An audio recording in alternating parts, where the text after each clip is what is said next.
va très bien se passer. Voilà, on voit bien, formidable.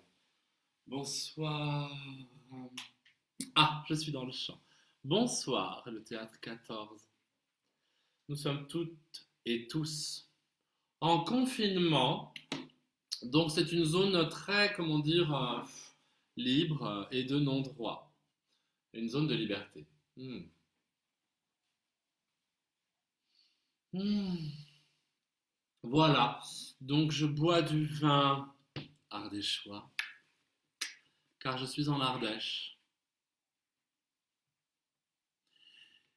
Je voudrais saluer mes partenaires de ce soir avec qui nous aurions dû partager le plateau du théâtre 14. Je remercie profondément le théâtre 14. Mathieu, merci pour ta confiance. Je voudrais saluer donc Automne au violoncelle, Gérald à l'accordéon, ainsi que Claire-Marie au violon ou à l'alto. Je ne sais ce qu'elle aurait choisi ce soir. Moi, ce que j'ai choisi ce soir, c'est de vous lire un extrait de La recherche du temps perdu. Car le temps est ce que nous avons retrouvé avec ce confinement.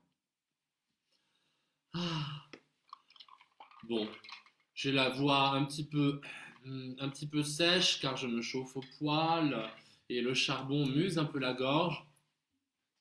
Je prends donc une pastille de Flavigny. Je suis égérie Flavigny, le saviez-vous? Attention Gilles, ça rentre dans le... La technique. Toujours ce souci, hein. Toujours ce souci de la technique.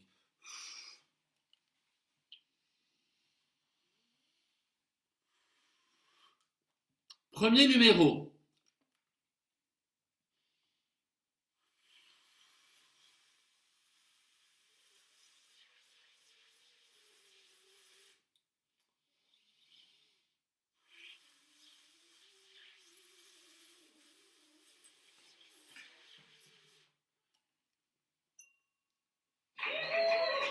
Merci. Ah, c'était un peu court les applaudissements. Oh, merci, merci. Formidable. Je recommence parce que peut-être ça peut être mieux.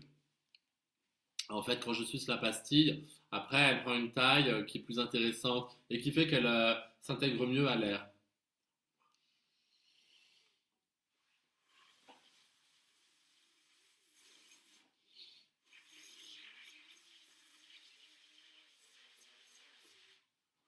Oh!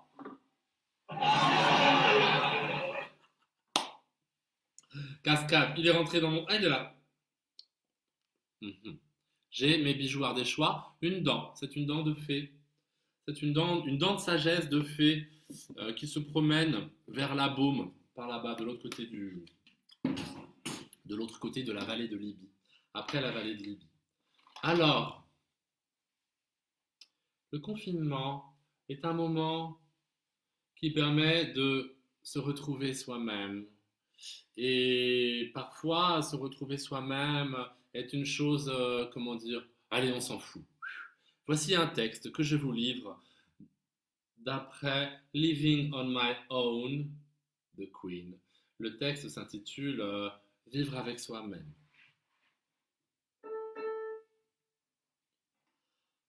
Parfois je sens que je déborde de larmes. Mon âme s'échange en un puissant vacarme. Je me sens seul, aussi seul. Vivre avec soi-même. Parfois je sens que c'est moi qui accélère, ravivant ainsi les plis et les cris de ma chair. Oh, de ma chair. Vivre avec soi-même. Didodé, didodé. La vacuité du monde s'impose à ma conscience. Didodé, didodé. Je me sens si seul, si seul, si seul. J'attends mon overdose de plaisir. Parfois je sens mon alentour déserté. Alors la muse apparaît parfaite et paraît me lécher. Oh, me lécher. Me lécher l'oreille, l'oreille, l'oreille. Dido, dido, dido, dido, dé. Dido, dido, dido, dido, dido, dé. Dido, dido, dido, dido, dé. Pardon? J'ai pas entendu, Corinne. Tu m'as dit quoi? J'ai pas... Ah! J'ai bien entendu. Super. En plus, t'es pas toute seule, il y a un cheval avec toi. Ah, bravo! Bravo! Ton orthophoniste, vraiment, obtient de grands résultats sur toi. Ah! Je me suis encore pris une crotte. Bon. Ah! Patache prod! Ce soir, nous avons une invitée exceptionnelle. Nous avons également un technicien hors du commun. C'est ce qu'on appelle une production patache prod. Alors, donc, je vais intégrer ce format lecture à mon tour. Problème de coiffure. Voilà. Donc, j'ai retrouvé, car j'ai eu le temps de lire la recherche du temps perdu, j'ai retrouvé ce passage que je cherchais depuis des années, dit de la grotte. Ce moment qui précède le lever de rideau à l'opéra, lorsque le petit Marcel, devenu grand, préadulte, post-adolescent, a l'occasion enfin d'aller voir la Berma sur scène. Un certain nombre de fauteuils d'orchestre avaient été mis en vente au bureau et achetés par des snobs ou des curieux qui voulaient contempler des gens qu'ils n'auraient pas d'autre occasion de voir de près. Et c'était bien, en effet, un peu de leur vraie vie mondaine habituellement cachée qu'on pourrait considérer publiquement, car la princesse de Parme ayant placé elle-même parmi ses amis les loges, les balcons et les baignoires, la salle était comme un salon où chacun changeait de place, allait s'asseoir ici ou là, près d'une amie.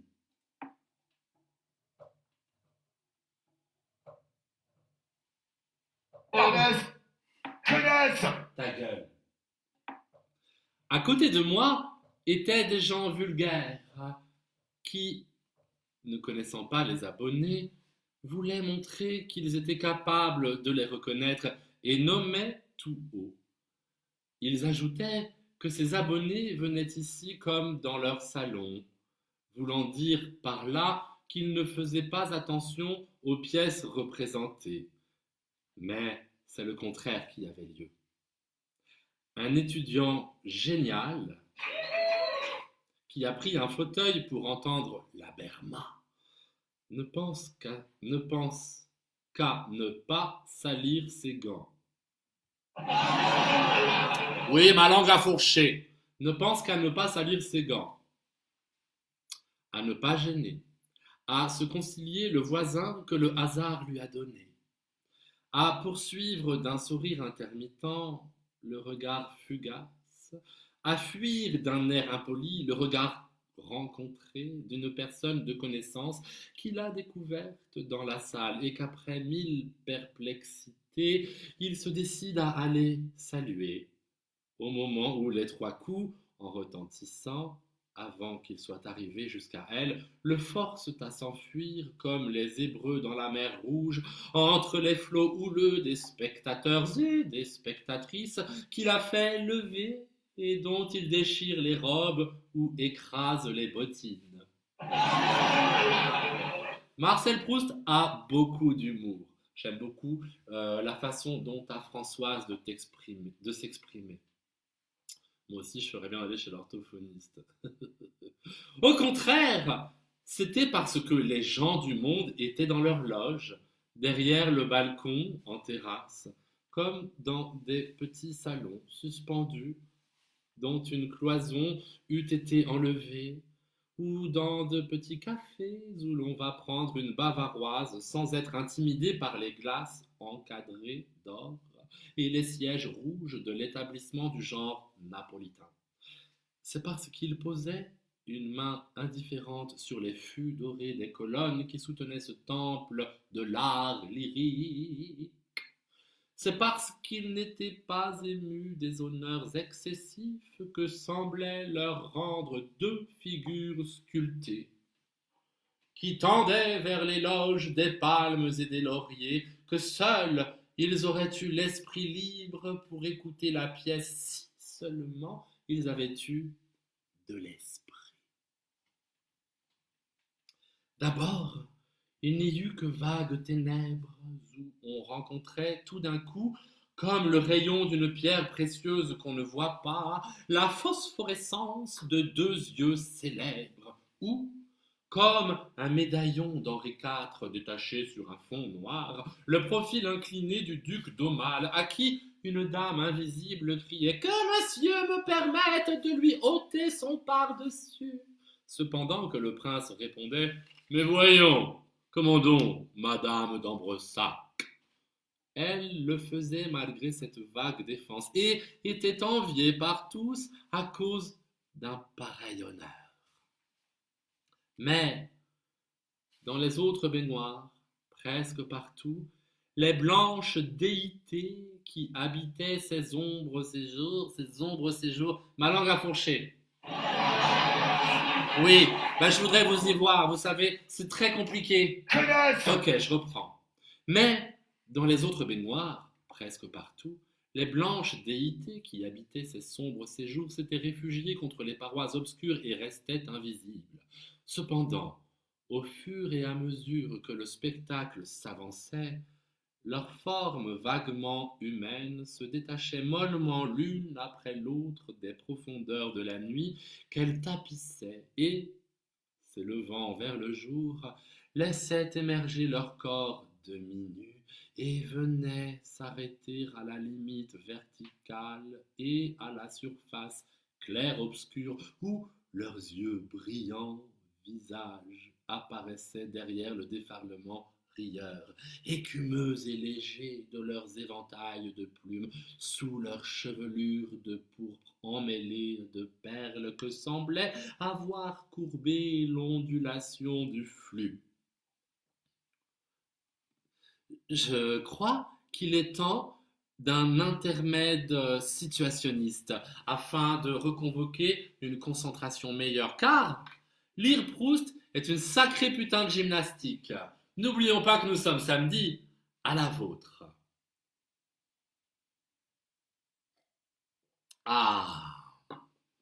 Je place l'écran pour accueillir au mieux notre invité, que j'ai nommé, mesdames, messieurs, sous vos applaudissements, Anna Rinzo. Les 7 nains sont en porcelaine et le château en béton. L'éléphant sert de toboggan et le serpent de passerelle dans le jardin de mon enfance. La citrouille est vraiment carrosse et le champignon, ma maison.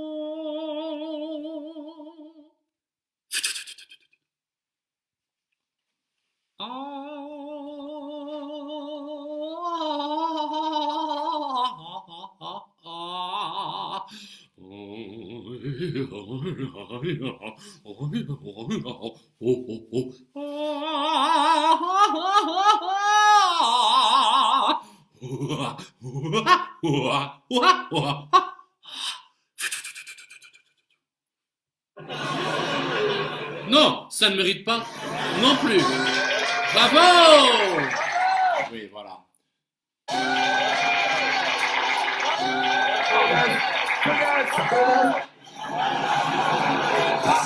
Je vous demande de vous arrêter. À présent est venu le moment du paragraphe que je préfère. Ah oui, également. On a besoin de concentration afin de privilégier une bonne écoute. Merci infiniment à Marise. À la vôtre.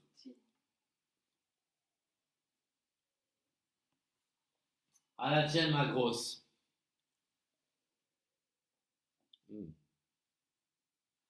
Petit rosé pétoche. Je reprends ma concentration, pardon. Et c'est là que je suis heureux de partager avec vous cette beauté proustienne, qui est l'un des piliers de l'ancien monde. Comme une grande déesse qui préside de loin au jeu des divinités inférieures, la princesse était restée volontairement un peu au fond sur un canapé latéral, rouge comme un rocher de corail, à côté d'une large réverbération vitreuse qui était probablement une glace et faisait penser à quelques sections qu'un rayon aurait pratiquées, perpendiculaires, obscures et liquides, dans le cristal ébloui des eaux. À la fois plumes et corolle, ainsi que certaines floraisons marines, une grande fleur blanche, duvetée comme une aile, descendait du front de la princesse le long d'une de ses joues, dont elle suivait l'inflexion avec une souplesse coquette, amoureuse et vivante, et semblait l'enfermer à demi comme un œuf rose dans la douceur d'un nid d'alcyon. Sur la chevelure de la princesse, et s'abaissant jusqu'à ses sourcils, puis reprise plus bas à la hauteur de sa gorge, s'étendait une résille faite de ces coquillages blancs qu'on pêche dans certaines mers australes et qui étaient mêlés à des perles, mosaïques marines à peine sorties des vagues qui, par moments, se trouvaient plongées dans l'ombre au fond de laquelle, même alors, une présence humaine était révélée par la motilité éclatante des yeux de la princesse. La beauté qui mettait celle-ci bien au-dessus des autres filles fabuleuses de la pénombre n'était pas tout entière matériellement et inclusivement inscrite dans sa nuque, dans ses épaules, dans ses bras, dans sa taille. Mais la ligne délicieuse et inachevée de celle-ci était l'exact point de départ, l'amorce inévitable de lignes invisibles en lesquelles l'œil ne pouvait s'empêcher de les prolonger, merveilleuses, engendrées autour de la femme comme le spectre d'une figure idéale projetée sur les ténèbres. C'est la princesse de Guermantes, dit ma voisine au monsieur qui était avec elle, en ayant soin de mettre devant le mot princesse plusieurs P. Ah, la conne, indiquant que cette appellation était risible. Elle n'a pas économisé ses perles. Il me semble que si j'en avais autant, je n'en ferais pas un pareil étalage. Je ne trouve pas que cela ait l'air comme il faut. Ah!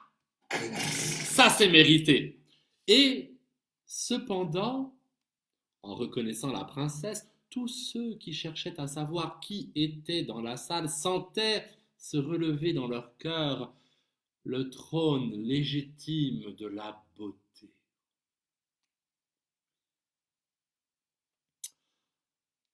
Je saute un paragraphe, c'est là que je m'étais dit.